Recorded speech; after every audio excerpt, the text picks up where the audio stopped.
할렐루야. 하나님의 사랑하심을 입은 거룩한 성도 여러분, 하나님의 은혜가 넘치는 하루 사시기를 바랍니다.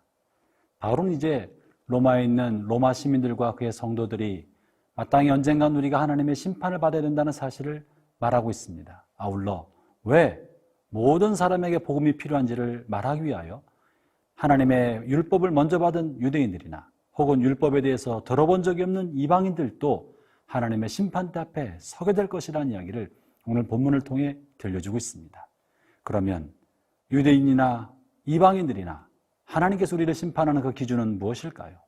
그리고 그 심판을 피하는 길은 무엇일까요? 오늘 본문을 통해서 그 말씀 속으로 들어가 보도록 합시다. 오늘 본문의 말씀은 로마서 2장 12절부터 16절의 말씀입니다.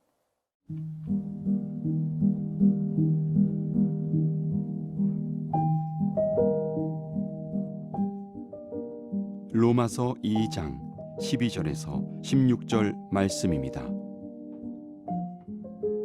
무릇 율법 없이 범죄한 자는 또한 율법 없이 망하고 무릇 율법이 있고 범죄한 자는 율법으로 말미암아 심판을 받으리라. 하나님 앞에서는 율법을 듣는 자가 의인이 아니요 오직 율법을 행하는 자라야 의롭다 하심을 얻으리니 율법 없는 이방인이 본성으로 율법의 일을 행할 때에는 이 사람은 율법이 없어도 자기가 자기에게 율법이 되나니 이런 이들은 그 양심이 증거가 되어 그 생각들이 서로 혹은 고발하며 혹은 변명하여 그 마음에 새긴 율법의 행위를 나타내느니라. 곧 나의 복음에 이른 바와 같이 하나님이 예수 그리스도로 말미암아 사람들의 은밀한 것을 심판하시는 그날이라. 유대인들은 아브라함의 자손들입니다. 그리고 하나님께서 약속으로 주신 약속의 자손들입니다. 하나님 그들에게 약속의 땅을 주셨고 약속으로 보낸 왕을 보내주셨으며 하나님의 약속의 말씀인 언약의 말씀, 율법을 주시었습니다. 그래서 혈통으로 아브라함의 자손 가운데 태어났고 하나님의 약속의 말씀인 율법을 가졌으며 다윗 왕의 통치를 받았던 유대인들은 자기 스스로 하나님으로부터 사랑을 받았던 편애받았던 사람들로 여기고 있었습니다. 그리고 하나님의 편애는 그들을 자신을 특권의식을 갖게 만들어 주었고 하나님께서 자신들을 버리지 않으시며 하나님의 사랑을 받았으므로 반드시 심판의 날에 구원받을 것에 대한 확신을 가지고 있었던 사람들입니다. 그런데 오늘 바울은 이 율법을 받았던 유대인들도 율법대로 살지 않았기 때문에 마땅히 율법에 기록된 심판을 받을 것이라고 말하고 있습니다. 그러면서 율법을 받은 사람들이 율법의 말씀대로 살지 않을 때 그들이 받을 심판은 더욱더 무겁다고 말하고 있는 것이죠. 이것은 마치 오늘날 우리의 삶에서도 찾아볼 수 있습니다. 우리가 하나님으로부터 더 큰 은혜와 더 큰 혜택을 받는다면 그 은혜와 혜택은 더 무거운 책임을 말하고 있는 셈입니다. 신앙생활뿐만 아니라 사회생활을 할 때도 그러합니다. 직장 안에서 높은 자리에 있고 의사결정에 영향력을 가지고 있는 사람이라면 그는 그 주어진 영향력만큼이나 의사결정할 수 있는 자리만큼이나 무거운 책임을 져야 하고 더 큰 의미가 부여되는 것입니다. 많이 받은 은혜는 결국 많이 감당해야 할 책임의 몫인 것이죠. 오늘 유대인들을 관한 심판에 관한 이야기가 12절부터 13절에 실려 있고 그리고 16절까지 이어지는데요. 12절, 13절 그리고 16절 한번 같이 이어서 읽어보겠습니다. 무릇 율법 없이 범죄한 자는 또한 율법 없이 망하고 무릇 율법이 있고 범죄한 자는 율법으로 말미암아 심판을 받으리라.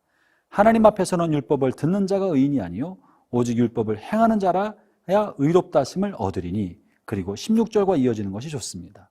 곧 나의 복음에 이른 바와 같이 하나님이 예수 그리스도로 말미암아 사람들의 은밀한 것을 심판하는 그날이라. 14절과 15절은 괄호로 묶여 있는데 그래서 12절, 13절, 16절을 이어볼 때 하나님은 율법을 준 유대인들에 대해서 특권을 말하고 있지 않고 율법을 받았다 할지라도 심판의 날에 율법으로 심판을 받을 것이라는 이야기를 해주고 있는 것입니다. 그래서 바울은 당시 로마에 살고 있는 유대인들에 대해서도 하나님의 무거운 심판이 있을 거라는 이야기를 하는 것이죠. 이유는 뭡니까? 율법을 먼저 받은 그들을 율법으로 말미암아 심판하신다는 것입니다. 사랑하는 형제자매 여러분, 우리는 예수 그리스도로 말미암아 하나님의 말씀을 받은 사람들입니다. 예수 그리스도를 얻어 구원받아 하나님의 자녀가 되었으나 그 하나님 베풀어준 은혜 안에 만족할 만한 것이 아니라 그 베푼 은혜를 귀히 여기고 마땅히 우리에게 은혜를 베푸시고 사랑을 베푼 그 하나님의 뜻이 무엇인지를 들으려고 하고 경청하려 하고 그 말씀에 순종하려 해야 합니다. 비록 그리스도께서 우리를 위하여 대신 죽으심으로 죄에 대한 모든 심판으로부터 면죄함을 얻었다 할지라도 우리는 그 사랑을 무겁게 받아들이고 그 희생의 놀라운 은혜의 혜택을 무겁게 여겨서 더 깊게 말씀에 순종하고 더 하나님의 영광과 그 뜻대로 살려고 몸부림치고 애써야 합니다. 우리의 선행과 우리의 순종과 우리의 의를 따르는 삶이 우리를 결코 구원해 주지 못하지만 그러나 구원의 은총을 입은 성도들이 그 은혜를 망각하고 함부로 행한다면 어떻게 하나님 앞에 떳떳하게 설 수 있겠습니까? 유대인들을 향한 존엄한 심판을 경고하는 바울의 이야기를 우리는 오늘도 무겁게 들어야 할 줄로 믿습니다.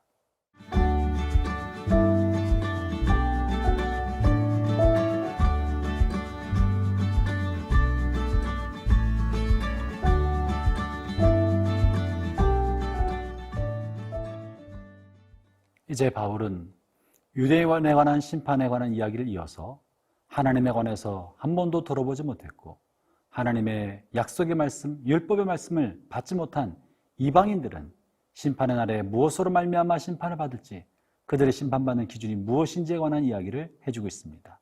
그것이 괄호 속에 묶여있는 14절과 15절의 말씀입니다. 제가 한번 읽어보겠습니다.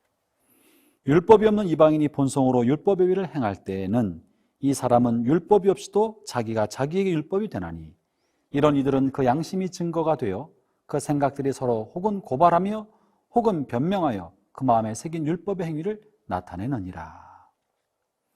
이 말씀에 의하면 율법이 아직 전파되지 않았던 곳 혹은 복음이 전파되지 않았던 지역에 살았던 사람들은 그 안에 두신 양심의 법에 따라 하나님의 심판이 있다는 이야기를 해주고 있습니다. 사랑하는 형제자매 여러분, 하나님 이 땅에 우리를 보내시고 세상을 지으시면서 하나님의 법을 두 군데에 새겨두셨습니다. 하나는 양피지 혹은 파피루스 혹은 종이에 새겨진 글로 하나님의 법을, 하나님의 계명을 새겨서 우리에게 주셨고, 또 하나는 하나님의 형상대로 지어진 우리의 양심 안에 하나님의 법과 하나님의 계명, 우리 인간이 어떻게 삶을 살아야 할지를 양심의 법에 새겨두신 것입니다. 누구든지 종이에 새겨진 율법 말씀대로 살든지 혹은 그 양심 안에 새겨진 하나님의 뜻대로 살든지 자신의 삶을 살아가야 합니다.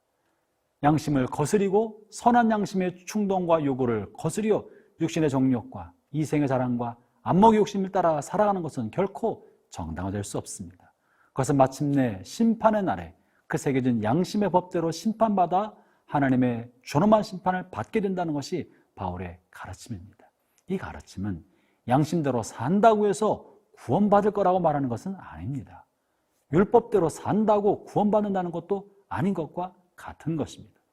율법의 기준이 높고 높아서 누구도 그 기준을 만족시킬 수 없는 것처럼 양심의 기준은 하나님의 영으로 새겨진 그 기준이 높고 높아서 누구도 그 기준을 만족시킬 수 없습니다. 이 말은 율법을 받은 사람이나 율법 없이 양심의 법을 받은 사람들이나 누구나 다 모든 사람들은 자신의 죄 가운데 빠져있기 때문에 구원자가 필요하다는 이야기를 해주고 있는 것입니다. 다시 말하면 육신으로 태어난 사람들은 자신의 죄 가운데 살기 때문에 누구든지 그리스도의 구속의 은총이 필요하고 구원자가 필요하다는 것입니다. 바울은 이와 같이 우리를 그리스도께로 인도하기 위하여 우리 본성 안에 있는 죄성을 고발하고 있는 것이고, 그것이 비록 종교를 먼저 알았던 사람이나 그리스도 없이 양심을 따라 자연법을 따라 사는 사람이나 누구나 다 죄 가운데 있다는 이야기를 해주고 있습니다. 그러므로 사랑하는 형제자매 여러분, 먼저는 하나님의 법인 복음의 말씀과 동시에 우리 안에 새겨진 율법의 모습인 양심이 무엇을 말하는지 경청해야 합니다. 양심은 하나님이 우리를 인도하는 또 하나의 길인 것입니다. 양심이 우리에게 고발하는 소리를 들을 때마다 순종하고 하나님 앞에 복종하는 마음의 태도를 갖는 것이 우리를 위한 하나님의 인도하심을 받는 좋은 길 중에 하나인 것입니다.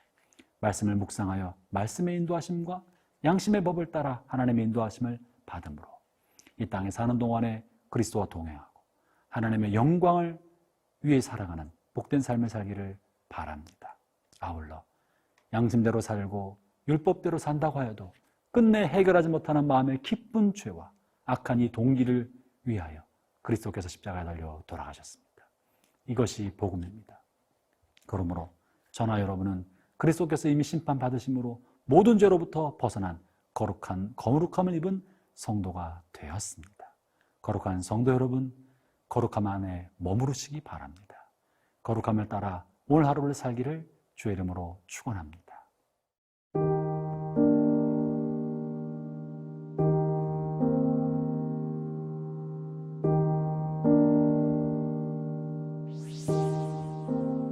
하나님 아버지, 우리에게 생명의 말씀, 복음의 말씀을 주셔서 그 말씀을 읽고 들을 때마다 하나님의 뜻을 깨닫게 하셔서 감사합니다. 때로 일상을 살아갈 때 우리 안에 양심을 두시고 성령을 두셔서 하나님의 뜻이 무엇인지 깨닫게 하심으로 인도해 주셔서 감사드립니다. 올 하루 살아가는 동안에 복음의 말씀과 양심의 법을 따라 주님의 길을 걸어가고 주님과 동행하는 복된 하루가 되게 하여 주옵소서. 예수님 이름으로 기도합니다. 아멘.